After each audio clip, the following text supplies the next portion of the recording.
Morning. Let's discuss once saved, always saved.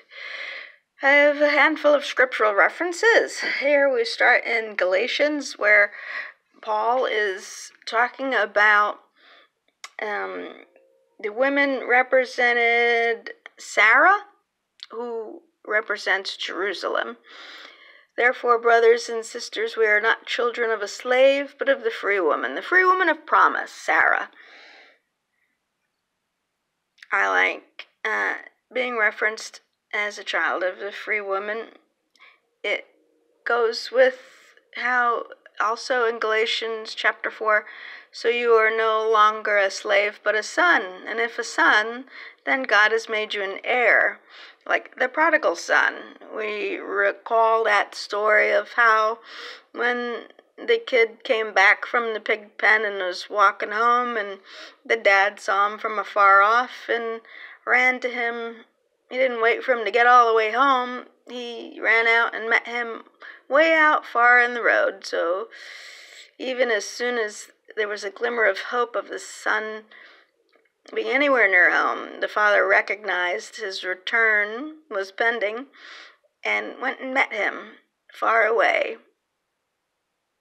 Not even right back at the palace. Dad went and got him, met him way out there. In Hebrews chapter 9, it says, talking about the high priest is what this chapter is talking about.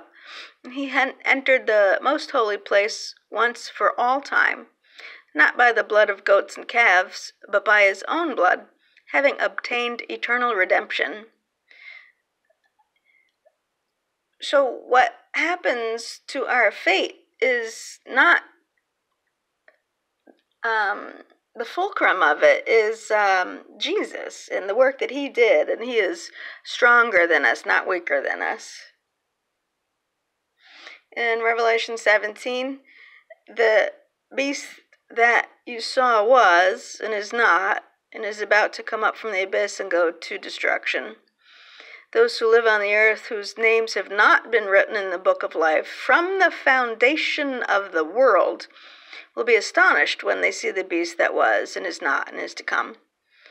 What struck me here in Revelation 17 was, it says, whose names have not been written in the book of life from the foundation of the world. From the foundation of the world. So, before you were born, it was settled.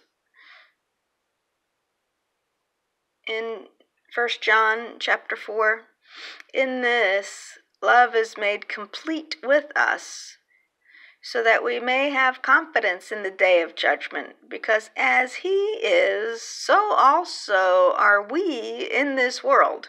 So, as Jesus is in heaven already, his sacrifice accepted by our Holy Father in heaven, he's in heaven.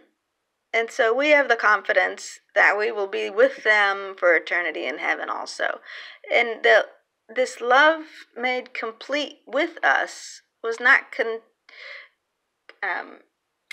reliant on us. It's all about Jesus, really. And those were just the few scriptures. There's a ton more, but I didn't want to make a 9-hour video, you know what I mean? And I hope you bear with me while I collect my thoughts talking, because as much as I read and prepare ahead of time, my chemo brain fog, I just still stumble over my words lately. So thanks for listening while I work through this.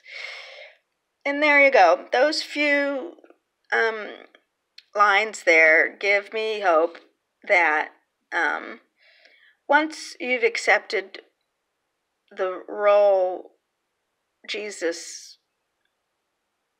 played as Christ, that he fulfilled all the obligations for us.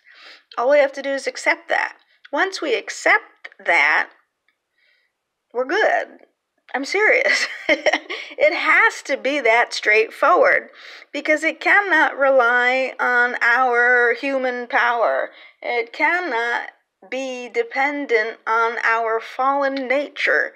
It has got to be hooked into the abilities and the strengths of our Holy Father, who is smart enough to outwit the devil. Lucifer is not bigger than Yahweh. Lucifer is not smarter than our Holy Father. So,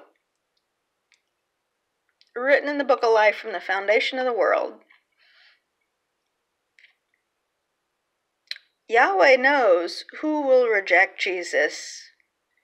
Yahweh knows who will accept Jesus. It's that flat out.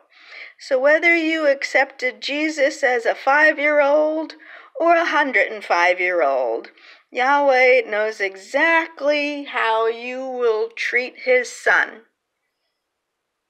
It might be a mystery to you if you haven't done it yet. Like if you're already 40, 12, 100 million years old in your head, I don't know how old you are. If you're 30, or if you're 80, whatever. If you haven't accepted Christ yet, well, it could be in your future. God already knows that, so he's not worried, so to speak. It might be sketchy for you because you haven't made up your mind yet, or you need to change your mind, perhaps. But God gives you all the wiggle room plausible. He knows your heart from the foundations of the world, right? From the foundations of the world. It's amazing. We're the ones that flip out and roll around. But God sees the big picture. He knows everything already. So he's not stressed out that you'll make the right choice. Yep, he's not stressed out. He knows you'll make the right choice. God has made you an heir. Yes, he has. Yes, he has. Shalom. Be well.